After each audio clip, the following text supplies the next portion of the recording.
तो मर्यादा है साहब, नहीं समझा सकता कि वास्तविकता क्या है। हमें समझना चाहिए कि 42,000 लोग मारे गए हैं। क्यों मारे गए? सवाल हिंदू मुस्लिम का नहीं है। इनसे ज्यादा मुसलमान गुजरात में है, कश्मीर से ज्यादा मुसलमान उत्तर प्रदेश में है, कश्मीर से ज्यादा मुसलमान बिहार में है, कश्मीर से ज्यादा मुसलमान आसाम में है। क्यों वहां अलगाववाद नहीं हुआ? क्यों वहां टेररिज्म नहीं हुआ? बाउंड्री का भी सवाल नहीं है साहब। कई ऐसे राज्य हैं, राजस्थान की बाउंड्री भी पाकिस्तान से लगती है, गुजरात की बाउंड्री भी पाकिस्तान से लगती। क्यों हुआ?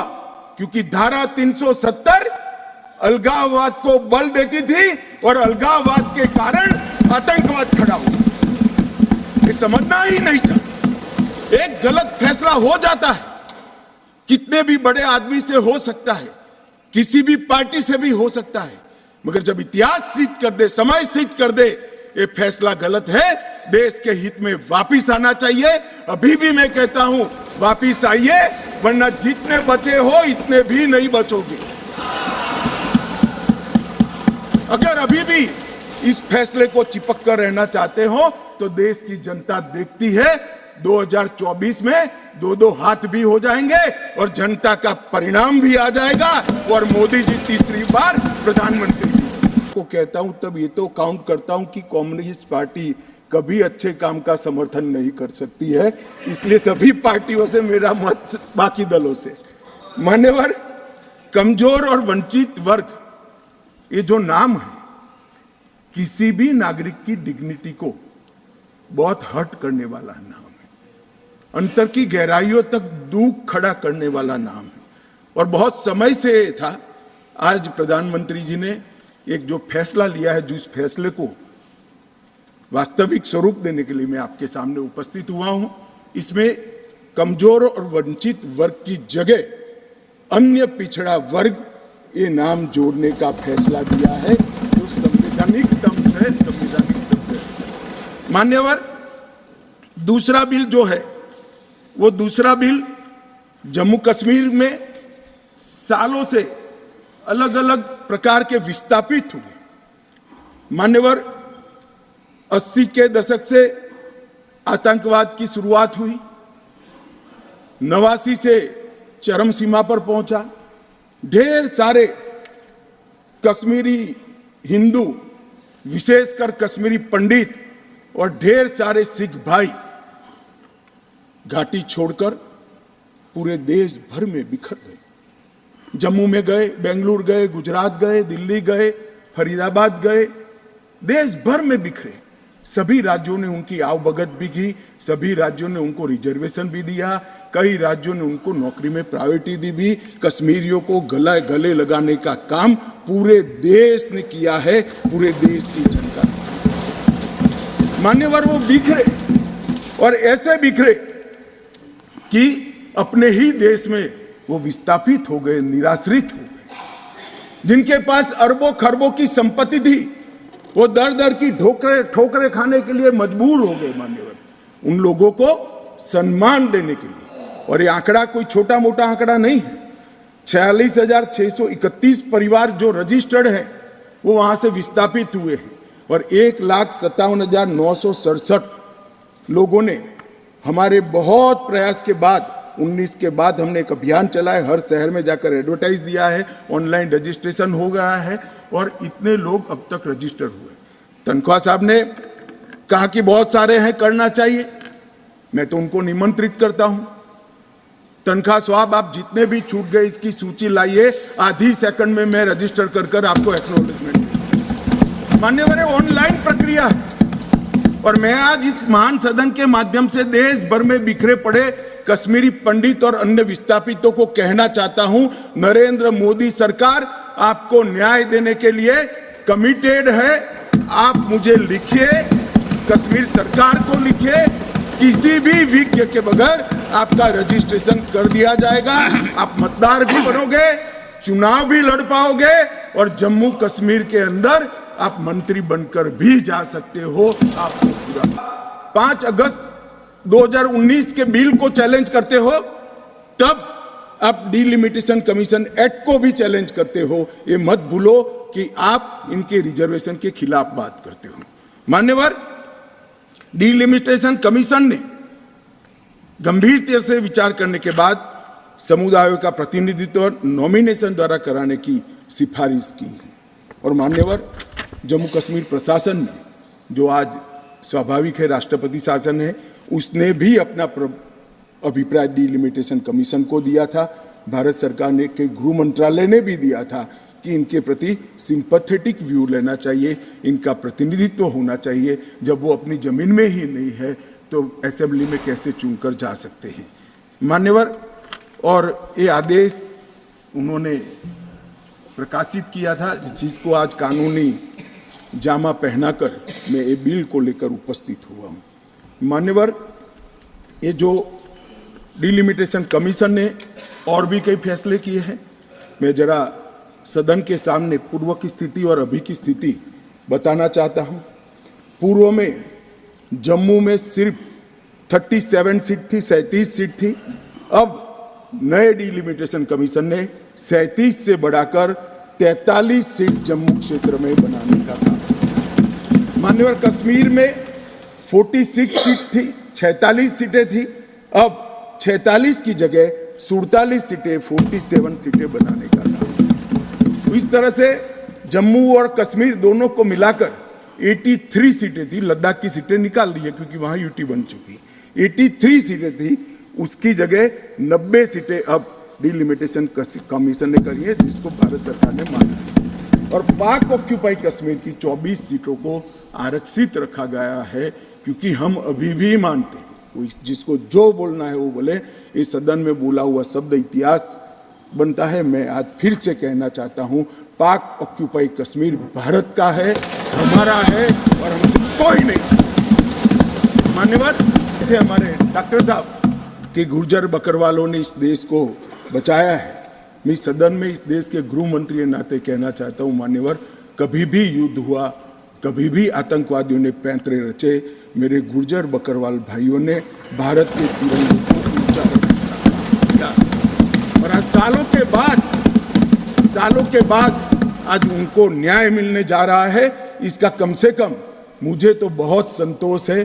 किसी को संवेदनशीलता दिखे या न दिखे, 75 साल तक उनका अधिकार जो भारत के संविधान ने दिया था, कौन रोक कर बैठा था उसको? कौन रोक कर बैठा था? क्या कोई जवाब दे सकता है? जम्मू कश्मीर के एसटी भाइयों के अधिकारों को कौन रोक कर? ये 3 परिवार रोक कर बैठे थे मान्यवर, जो 370 को एंजॉय कर। बहुत अच्छे तरीके से जानता हूं सर, जब भी वो हंसकर बोलते हैं तब बहुत समाज के अंदर डिस्टर्बेंस होता है। बड़ा रिकॉर्ड है उनका, मैं रिकॉर्ड को जानता हूं। आज भी हंसकर बोले, मैंने बोला क्या निहितार्थ थे। फिर मैंने ध्यान से उनकी चीज को याद कर सोचा तो मुझे मालूम पड़ा कि इन्होंने कहा कि भाई किसी का छीनकर तो नहीं लगू। ये गुर्जर और बकरवाल को लड़ाना चाहते हैं।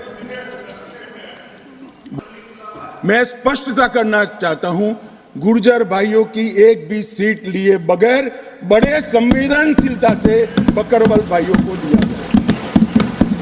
हमें कोई आपत्ति, गुर्जरों को जो फायदा मिला है उसमें कोई बदलाव नहीं होगा। ट्राइबल के सारे फायदे एजुकेशन में और बाकी सारे नौकरियों के रिजर्वेशन में जितने भी फायदे गुर्जर भाइयों को मिल रहे हैं, पहाड़ियों को मिल रहे हैं, वो पहाड़ियों को जो भी मिलेगा वो उसके अलावे मिलेगा। एक भी नौकरी ना खत्म होगी, ना एक भी शिक्षा की सीट खत्म होगी। पूरा का पूरा अधिकार आपका भी रहेगा, उनका भी रहेगा। मान्यवर, एक बहुत बड़ी चर्चा चली कि जवाहरलाल नेहरू जी का कश्मीर के लिए कंडक्ट, और इस पर हमारा नजरिया थोड़ा तंग है। जहां तक तंग नजरिए का सवाल है साहब, देश की एक भी इंच जमीन का सवाल है, हमारा नजरिया तंग रहेगा, हम दिल बड़ा नहीं कर सकते। किसी को अधिकार नहीं है अपने बड़े हृदय को दिखाने के लिए देश का एक भूभाग देश से चला जाए और मूक दर्शक बनकर खड़े रह जाए। किसी को अधिकार नहीं। मैं आज फिर से कहता हूं, ये आरोप से मैं सहमत हूं। हमारा नजरिया तंग है। देश की 1 इंच जमीन भी जाती है तो इसके लिए भारतीय जनता पार्टी का हर कार्यकर्ता सर्वोच्चता से संघर्ष करेगा, लड़ाई करेगा और लड़ेगा। हमें कोई इसमें शर्म की बात नहीं। मान्यवर, मैं कुछ बातें कहना चाहता हूं। बहुत कुछ कहा है, अभी कहा गया नेहरू के कारण कश्मीर यहां है। नेहरू जी के न होते तो शायद ये बिल ही नहीं आता और कश्मीर होता ही नहीं। इस तरह से कहा। मैं आज कहना चाहता हूं कि जो आजादी के बाद भारत की रचना को जानते हैं उनको मालूम होगा हैदराबाद में इससे भी बड़ा प्रॉब्लम हुआ था। क्या जवाहरलाल जी गए थे क्या?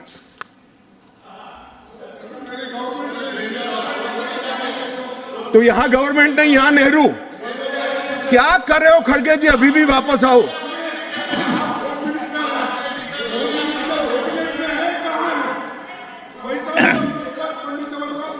एक मिनट, रिकॉर्ड पर है। कश्मीर में दिग्विजय जी ने सरदार पटेल का नाम नहीं लिया। एक नाम दिया शेख अब्दुल्ला का, दूसरा नाम दिया जवाहरलाल नेहरू का। तो वो होम मिनिस्टर थे, क्यों नहीं दिया भाई? अब सुनिए दिग्विजय जी, अब सुनिए, सुनना पड़ेगा, ऐसे नहीं चलेगा। हमने सुना है, धैर्य से सुना है। मान्यवर,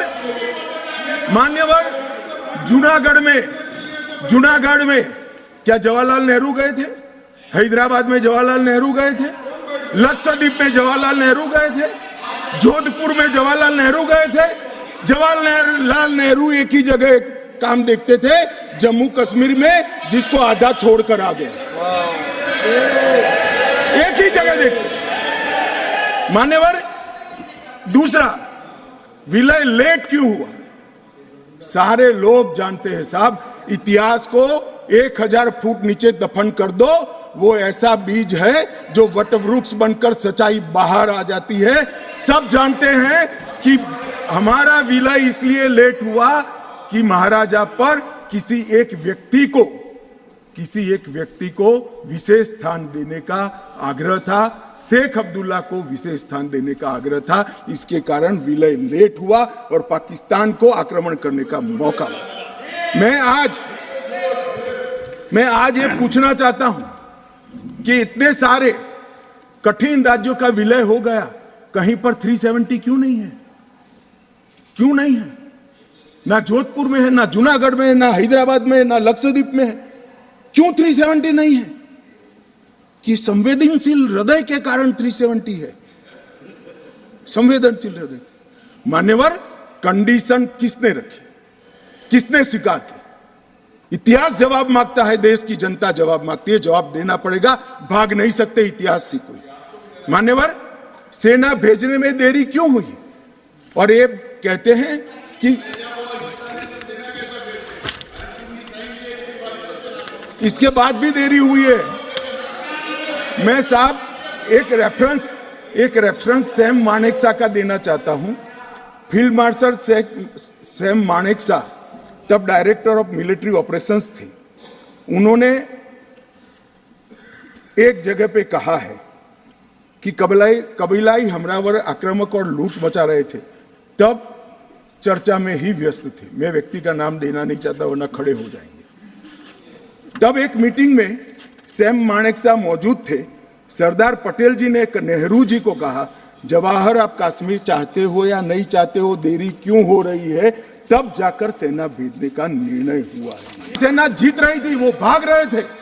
2 दिन रुक जाते, पूरा पाक ऑक्यूपाई कश्मीर तिरंगे के तले आ जाता। क्यों किया? दूसरा, क्यों मामले को यूएन में ले जाया गया? अब ये सारी चीजों को आप कहते हैं कि रेफरेंस लाइए। मान्यवर, मुझे मालूम था दिग्विजय सिंह, हाँ करता हूं, बैठिए। मुझे मालूम था साहब ये खड़े हो जाएंगे, इसलिए मैं लेकर आया। मैं एक कोट अनकोट पढ़ता हूं। यूनाइटेड नेशन के अनुभवों के बाद मैं इस निष्कर्ष पर पहुंचा हूं कि वहां से कुछ संतोषजनक नतीजों की उम्मीद नहीं की जा सकती। मुझे सीज फायर करना अच्छा फैसला लगा, लेकिन इस मसले को ठीक से हम नहीं निपट पाए, नहीं परख पाए। हम सीज फायर पर और विचार करके बाद में निर्णय करना चाहिए था। हालांकि ये सब भूतकाल की गलतियां हैं। ये जो कोट है किसी और का नहीं है, जवाहरलाल नेहरू का है। अब उनको तो मानोगे या नहीं मानोगे कि उन्होंने गलती की है, स्वीकार करी है।